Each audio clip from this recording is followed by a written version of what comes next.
What's up, guys? Masta Styles here, back with another Eternal Evolution video. And today I have a top 10 Triple S tier list for you guys. So I haven't done a top 10 in a long time. So this here is the old tier list. And we had Kadia, Jaina, Claire, Ray, Carriolis, Nord, Sif, Daniel, Dom, and Purin. This was the old tier list. I can't remember which month this was, but been a while. So again, I do the tier list with all of the Triple S heroes, which will be coming later on in the month. Once the next new hero come out, then I'll do a tier list with all of the Triple S heroes. So this is just the top 10 heroes in the game, right? Let's clear out the tier list here and get things going. Before we get started, let me explain how this tier list works. We're going to have at least one hero from each class on this tier list. So that's how I do it. It makes it more interesting versus just picking out of 10 heroes. That's very easy.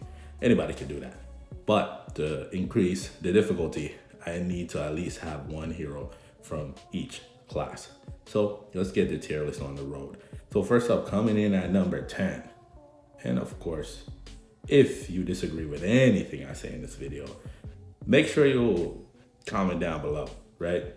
Again, this is just my opinion. You can take it with a grain of salt, okay? All right, so first up, we have at number 10, Emma. Yes, I have Emma at number 10. And another thing before we even go deeper into the video, I am gonna do a big tier list, so if it's just a quick overview, then the bigger tier list will have more of an explanation. Emma, right now, I have her at Awaken 5, and I'm talking based off of where I have her. Her damage is okay, but I've seen Awaken 7 Emma. She does big damage, it becomes AoE, and overall for the other additional hunters, yes, you can argue Vaz, but for me, Emma is just going to be too much of a beast. I can see it, right? But again, I have her representing the hunters, so I have her at number 10. And I can see that when it comes to Emma, she's going to be doing some big things. But again, she's all the way back here because again, at Awaken 5, I'm not really seeing much. Yes, you can even argue Rise. The thing about Rise is that her energy regen is slow, and also she needs to die with the Fade Out Immortal set for her to start ramping off that big damage. But I think Emma at 7 would be ripping through everything. Rebecca, I don't want to hear it. Okay, quiet, pipe down. Don't want to hear anything about Rebecca. But this is why I have Emma all the way back here, because again, she will eventually do big damage. If I had her at 7, I could see what she can do, then I could move her higher up, and I could see her moving up this tier list once you get to those higher awakening levels. But right now, have her all the way back here. Not bad, like her damage so far, and especially now that she has AoE damage at Awakening 5. Also, I'll do a tier grade for PvE, PvP. Right now at Awaken 5, I give her a B in PvE and a B in PvP, right? This is just Awaken 5, okay? So that is that for Emma. Coming in at number 9, we have the new guy just added to the game, Skino, right? With this guy, he has the best ultimate in the game. I don't care what you say, the best ultimate in the game. He gives you invincibility. I wish it was for Terrans. That would have been nice. If it was just for Terran heroes, it would be nice. Invincibility, shields, remove invincibility, knockbacks, you name it. Again, he is a damage dealing support for the energy team, and he's a great representation for the energy team. Venna is awakened, yes, but she's more so based off of her own self. This guy brings support to the energy team, and you'll definitely want that. So if you don't have Skino, make sure you get a copy of him before it goes away. And especially if you're working on your energy team, you're gonna need this guy there. And he also replaces Carriolis on the energy team, because if you're running him, you don't necessarily need Carriolis because his knockback the Teresh throw, because that's why you run Carriolis. But again, awesome. I feel like once you get him to higher evolutions, his damage is going to be better. And I've already said this, he has the potential to wipe out the front row. And if you wipe out the front row, most of these teams, the rest of the team will fall apart. So I have him there. Awesome, definitely need him. And coming in at number 8, we have Jaxity. I have Jaxity here because, again, with Jaxity, I'm telling you, this guy, his damage is crazy. Like, he can do some big damage. You think your boy Ampu does a lot of damage? Get this guy in the right setup and the right evolution. Immortal 5, this guy would be tearing through. I've seen some footage of Jaxity. I've also shown Jaxity in Holy Land Contract, and you've seen how much damage he does when you couple him with Connor, a maxed out Connor, but not a lot of people have a maxed out Connor. But this guy here, I like him here, and of course he makes Ampu better. So again, I wish there was a way to get a copy of him, but you have to wait for his banner to return. But if you have him, start working on him, get him to Immortal, go from there. But Jaxity does big damage, and this is why I have him here. One thing I completely forgot to mention was my tier grade for PvP. I have him at A tier. For PvE, A tier, right? Awesome there. But back to Jaxity, definitely need him if you're gonna be running your summoner team. He can stay up front if you don't have Durelli. I think Durelli was in the Endless Battle store, so you should have gotten a copy there. But definitely you need Jaxity with Anpu and also Amat. But neither here nor there. That's where I have Jaxity. I have him back here. I did debate between him and Vaz, and I was like, you know what, Jaxity, I'm leaning more towards Jaxity. Grade for Jaxity is a A in PvE, a A in PvP. This is why I have him here at number 8, right? Coming in at number 7, I know you're probably gonna disagree with me, but for the representation of the assassins, we have Dominic. The thing is, right, Dom could be higher, but right now, where are you using him? Outside of assassin form content, where are you using Dom? Please tell me. I don't know. I don't know. You're not using him in endless battles because, again, you want to use those 5 heroes. Holy Land Contract, he's not there. I would say he might need an awakening, but again, I think they'll go towards Bailey for the next awakening hero. And new assassin is on the way. So again, but to talk about Dominic, you know that his mark is his trump card. That's what makes him so good.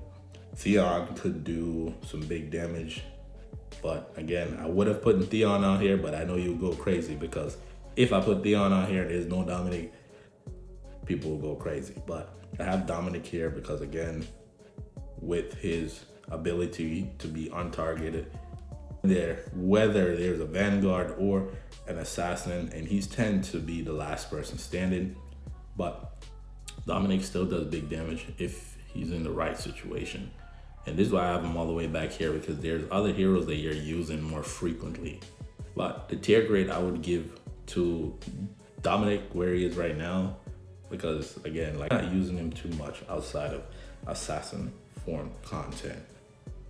So I give Dom a B in PvE right now and a B in PvP, right? Because I don't even use him on my assassin team, but that's just me personally. That's how I function. All right, so that's that for Dominic. Coming in at number 6, we have Kenneth.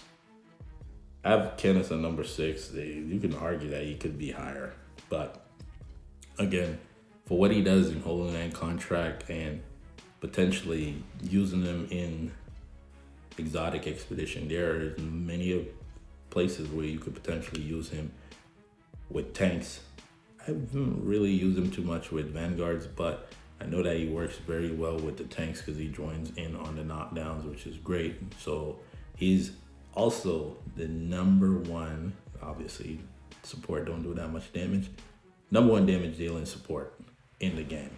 So he definitely needs to be on the list because of that. His damage dealing ability as a support, putting up billions. Support don't put up no millions, much less billions. So again, Canis, awesome.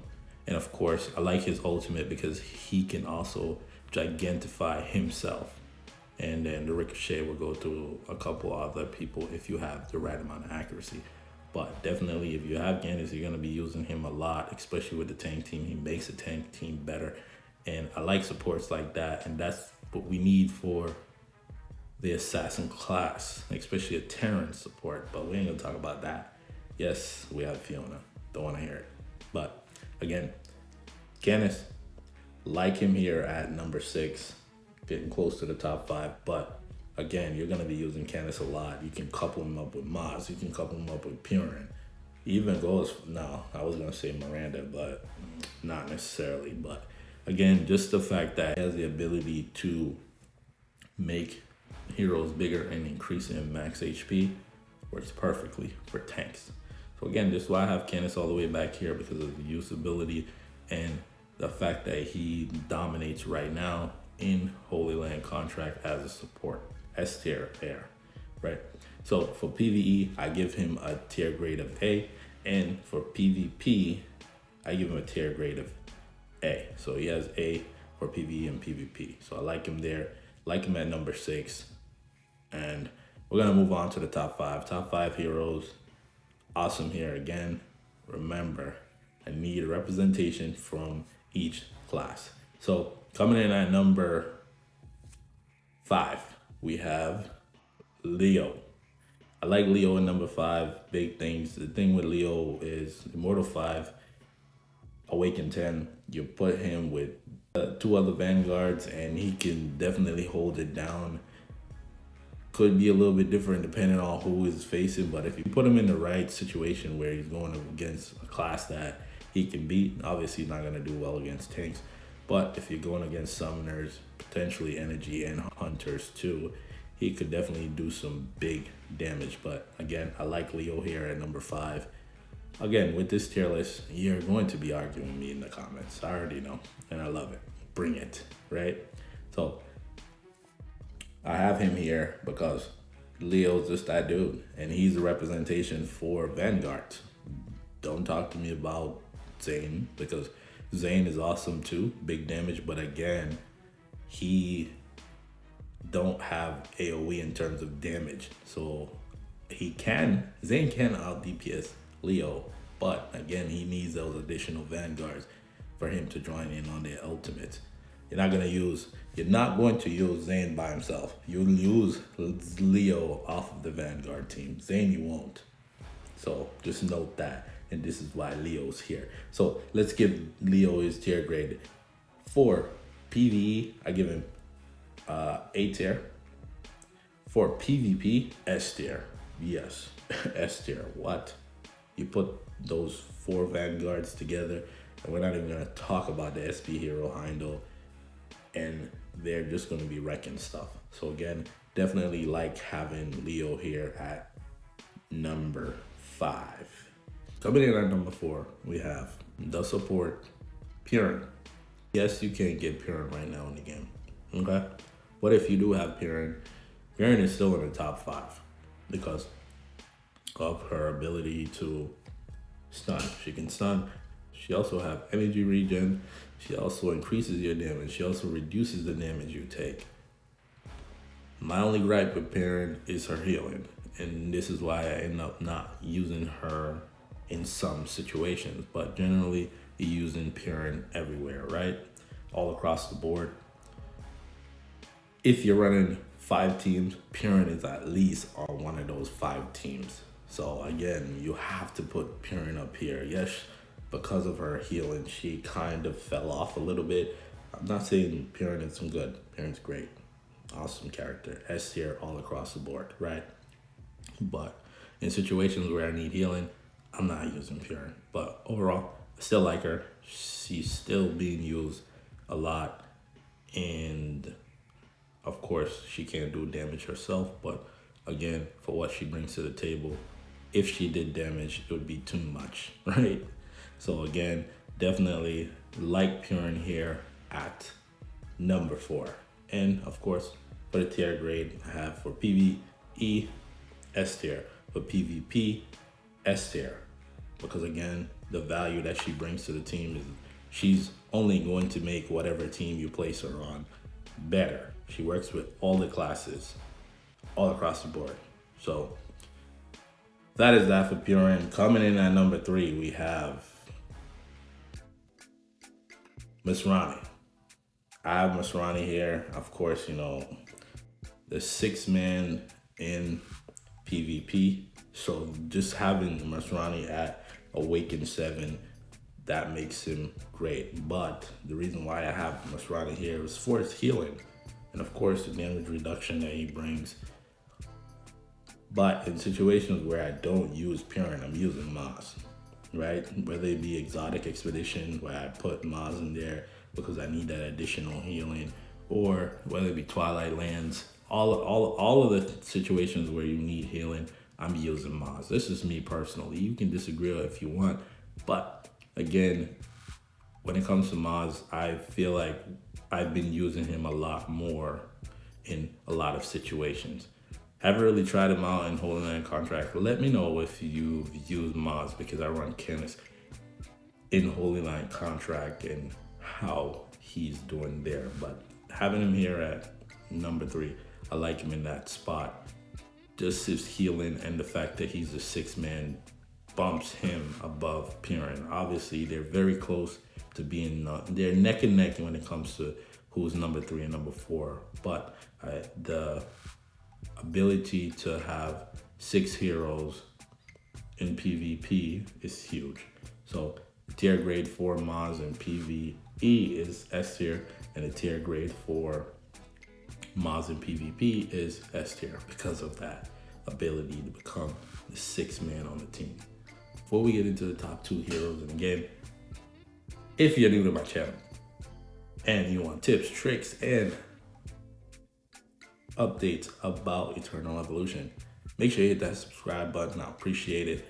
Make sure you hit the like button because, again, it will help out with the algorithm. And share this tier list to as much people as you possibly can so they can see what heroes are worth investing in. So coming in at number 2, we have Wamigan. Wamigan at Awaken 8. I'll even go as far as Awaken 8. That's where I have mine. So Awaken 10 is a whole different type of monster, right? Big HP, very tanky, sit up front, work on the tank team, of course. Off the tank team, I'm using Wam in situations where if I need somebody to be up front, very tanky, I put Wam in there. Big damage, especially whenever he can do knockdowns. Damage is nuts. So of course, you couple him with Kenneth, you can forget about it. Obviously, right now, he's doing well in Holy Land Contract. Once the new iteration of Holy Land Contract comes along, he's most likely not going to be the big damage dealer there if they remove the knockdown on the boss. If the boss can't be knocked down, his damage is going to suffer. But right now, he's doing big things there. I'm using him in Twilight Lands up front. I'm using him in Exotic Expedition. I'm using him pretty much anywhere you need somebody to be tanky, and this is why I have him here. Of course, for PvP, his tier grade is S tier. For PvE, his tier grade is S tier. So he's an S tier hero. If you don't have Wam right now, right, and you got a copy of him through the Astral Mirror, slowly work on your Wam again, because again, he's going to help you out, and especially you can get him to Immortal and get him up to Awaken 5. It's still going to take a little bit, but he'll be a frontliner for newer players. But Wamigan, you need to get him to at least Awaken 7 or 8 to really start seeing that tankiness. Again, if you've been watching my content, you know how I felt about bringing him there, but I don't regret it now. I want to bring him to 10, and eventually I have to bring somebody to Awaken 10, and I'm thinking about it, whether it be this guy or the number one hero in the game. And speaking about the number one hero in the game, let's hop over to the number one hero in the game. The number one hero in the game, hands down, it's not even close. Wamigan's up there, but number one hero in the game is Anpu. Anpu is just amazing. What? Double ultimates, pretty much, once you get into Awaken 7. And the fact that he removes invincibility, stuns, knockbacks, just wow. Incredible. Anpu, big damage. He's doing big damage in all of the situations that he's in. Main damage dealer for your team. He's out DPSing a lot of heroes. I think the closest to him would potentially be Wamigan, but without the knockdowns, Wamigan's not even close. Dom could come close, but again, I find myself using Anpu a lot more. Even for Molten Abyss 20, I use Anpu. To beat Crimson Rot, I'm using Anpu, right? So again, this guy is amazing. I need to bring him to Awaken 10. I stopped at 8 and I need to go further. I'm thinking about bringing him to Awaken 9 once I get the proper resources to do that. But again, I like Anpu here. Of course, I'll give you his tier grade. You should already know. In PvE, S tier plus, right? In PvP, S tier plus. Like, this guy, you definitely want to invest into your Anpu. I know once you get him to Immortal EX30, you're like, wait, I don't see that big damage. You need the Awakening, right? Awakening 5 and beyond. Then you'll start creating all of that fun stuff. But again, number one hero in the game. Argue with me all you want. He is, right? But this is the tier list. Again, I am going to do the tier list with all of the SSS heroes. And that will be coming in a couple of weeks because I'm waiting for the new hero to drop before I do that. So let's just go back over the list. Coming in at number 10, we have Emma. Coming in at number 9, we have Skino. 8 is Jax. 7 is Nom. 6 is Kenneth. 5 is Leo. 4 is Purin. 3 is Maz. 2 is Wamigan. And the number one hero in the game is Anpu. So if you made it this far into the video, comment down below Anpu. If you're new to my content, you want tips, updates, and guides, this is a channel you want to subscribe to. And for those that are rocking with me, make sure you hit the like button. You already know what to do. Turn on post notifications so you don't miss any of the future uploads. And comment down below how you feel about the tier list. Without further ado, I want to thank you for watching. Till the next video, peace.